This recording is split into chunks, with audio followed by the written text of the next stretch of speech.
Assalamualaikum warahmatullahi wabarakatuh. Shalom Om Swastiastu, Namo Buddhaya, salam kebajikan, dan salam sejahtera bagi kita semua.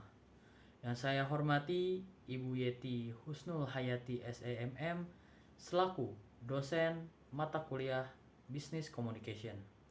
Perkenalkan, saya Irgian Taki dengan NPM 021 123 296. Pada kesempatan ini izinkan saya menjelaskan materi monetary crisis analisis perjalanan ekonomi di Indonesia. Masuk pada penjelasan, krisis moneter adalah penurunan drastis nilai mata uang suatu negara yang menyebabkan inflasi tinggi dan gejolak ekonomi. Penyebab utamanya meliputi kebijakan ekonomi yang buruk, defisit neraca pembayaran, arus modal keluar, dan guncangan eksternal, seperti pada perubahan harga komoditas di global. Dampak dari krisis ini mencakup depresiasi mata uang dan inflasi tinggi, kebangkrutan perusahaan, peningkatan pengangguran, serta ketidakstabilan sosial. Contoh terkenal adalah krisis Asia 1997 yang berdampak langsung kepada Indonesia. Penyebab utamanya adalah kelemahan ekonomi yang bergantung pada utang luar negeri dan defisit neraca berjalan akibat tingginya impor. Ketergantungan pada peminjaman dalam mata uang asing membuat perusahaan rentan terhadap perubahan nilai tukar. Nilai rupiah yang dipatok dolar AS memperparah depresiasi saat dolar menguat. Selain itu, ketidakstabilan politik saat itu dan kebijakan pemerintah menyebabkan hilangnya kepercayaan investor, memicu keluarnya modal asing. Krisis ini diperburuk oleh efek domino dari Thailand, di mana jatuhnya harga baht membuat negara-negara di Asia lainnya, termasuk di Indonesia. Dampak dari krisis ini menyebabkan depresiasi rupiah yang sangat tajam, inflasi tinggi di atas 70%, dan kebangkrutan massal perusahaan akibat utang luar negeri. Banyak perusahaan yang tutup atau PHK, meningkatkan pengangguran dan kemiskinan. Gejolak sosial dan politik memicu kerusuhan Mei 1998 yang berujung pada lengsernya Presiden Soeharto. Indonesia menerima bantuan dari IMF untuk menstabilkan ekonomi dan melaksanakan reformasi ekonomi yang ketat. Dampak dari ekonominya pada krisis 1997 dan 1998 di Indonesia menyebabkan dampak besar, di antaranya penurunan PDB sekitar 13,1 pada 1998. Sektor manufaktur, konstruksi, pertanian mengalami penurunan yang tajam, memperburuk kondisi ekonomi negara. Selain itu, inflasi melonjak hingga 77,6%, yang menyebabkan lonjakan harga barang pokok dan merosotnya daya beli masyarakat secara signifikan. Dampak sosial ini berujung pada perubahan besar di Indonesia, termasuk jatuhnya pemerintahan Presiden Soeharto setelah lebih dari 30 tahun berkuasa. Dampak dari sosial, krisis ekonomi pada tahun 97 dan 98 di Indonesia menyebabkan kemiskinan yang melonjak tinggi akibat inflasi dan PHK massal. Hal ini membuat angka kemiskinan meningkat 11% menjadi lebih dari 20%. Ketidakpuasan terhadap pemerintah memicu aksi unjuk rasa besar dan berujung pada kerusuhan Mei 1998 dan pengunduran diri pada Presiden Soeharto setelah lebih dari 30 tahun berkuasa. Krisis ini tidak hanya merusak ekonomi, tetapi juga menciptakan ketidakstabilan sosial dan politik. Pada ekonomi masa kini, pandemi COVID-19 memberikan dampak besar terhadap ekonomi global. Kontraksi ekonomi terjadi akibat pembatasan sosial dan penutupan bisnis yang menyebabkan penurunannya PDB di banyak negara. Sektor-sektor pariwisata dan penerbangan sangat terpukul, sementara banyak warga negara yang mengeluhkan stimulus fiskal untuk mendukung pemulihan ekonomi. Di sisi lain, tingkat pengangguran meningkat secara tajam karena banyak perusahaan yang terpaksa mengurangi tenaga kerja melalui PHK dan pengurangan jam kerja.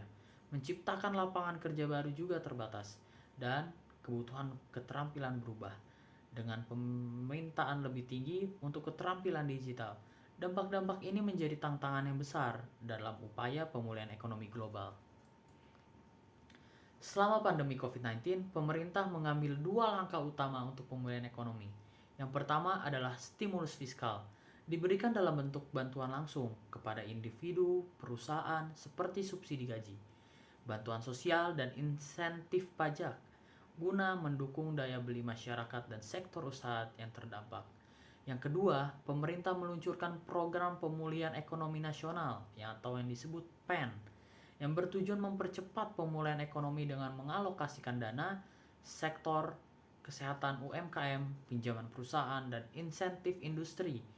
Kedua langkah ini dirancang untuk menjaga ketahanan ekonomi, mendukung pertumbuhan ekonomi baik dalam jangka panjang maupun pendek. Dampak dari krisis masa kini adalah pemulihan ekonomi, inflasi dan nilai tukar, dan kesulitan sektor UMKM. Pada pemulihan ekonomi, Indonesia saat ini sedang mengalami resesi ringan yang berdampak pada penurunan tingkat pertumbuhan ekonomi. Meskipun demikian, pemulihan ekonomi sedang berlangsung secara bertahap. Dengan beberapa sektor tertentu menunjukkan perbaikan, namun proses pemulihan ini masih memerlukan waktu kembali ke kondisi normal dan memulihkan perekonomian secara menyeluruh.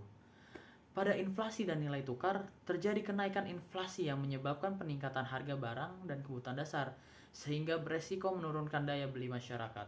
Selain itu, fluktuasi nilai tukar yang menyebabkan ketidakstabilan harga impor, yang dapat mempengaruhi sektor-sektor yang bergantung pada barang-barang impor. Pada kesulitan sektor UMKM, banyak UMKM yang terpuruk akibat pandemi, kesulitan dalam operasional, dan membutuhkan dukungan pemerintah untuk bangkit. Tantangan utama yang dihadapi sektor ini mencakup akses pembiayaan, perubahan perilaku konsumen, dan gangguan rantai pasokan. Krisis moneter di masa depan, potensi krisis global saat ini muncul dari ketegangan geopolitik, perubahan iklim, dan digitalisasi ekonomi yang dapat menyebabkan ketidakstabilan ekonomi. Di sisi lain, perubahan struktur ekonomi menunjukkan ketergantungan yang semakin besar pada sektor teknologi dan energi terbarukan sebagai pendorong utama pertumbuhan dan keberlanjutan. Oleh karena itu, diversifikasi ekonomi dan peningkatan investasi dalam teknologi serta inovasi menjadi peluang penting yang dapat menciptakan nilai baru, memperkuat ketahanan ekonomi, dan mendorong kemajuan di berbagai sektor. Langkah preventif untuk krisis di masa depan adalah peningkatan ketahanan ekonomi, yaitu melakukan diversifikasi ekonomi untuk mengurangi ketergantungan pada suatu sektor dan memperkuat sektor domestik dengan mendukung industri lokal serta meningkatkan infrastruktur. Yang kedua adalah peningkatan sektor keuangan, yaitu melakukan reformasi perbankan untuk efisiensi dan transparansi serta berinvestasi dalam teknologi finansial untuk memperluas akses dan meningkatkan efisiensi layanan keuangan. Serta ada kebijakan moneter yang bijak, yaitu mengelola inflasi dan menjaga kestabilan nilai tukar untuk memastikan daya beli masyarakat tetap terjaga dan menciptakan iklim ekonomi yang stabil. Kesimpulannya adalah krisis moneter di Indonesia dari masa lalu hingga masa kini telah memberikan dampak signifikan terhadap ekonomi dan masyarakat. Oleh karena itu, penting untuk kita mempersiapkan masa depan dengan kebijakan yang lebih inklusif dan fokus pada ketahanan ekonomi. Dengan adanya kolaborasi yang kuat antara pemerintah dan sektor swasta, Indonesia dapat mengurangi potensi dampak krisis moneter di masa depan dan memastikan pertumbuhan ekonomi yang stabil dan keberlanjutan. Sekian presentasi dari saya. Mohon maaf bila ada kekurangan ataupun salah kata. Saya ucapkan terima kasih. Wassalamualaikum warahmatullahi wabarakatuh.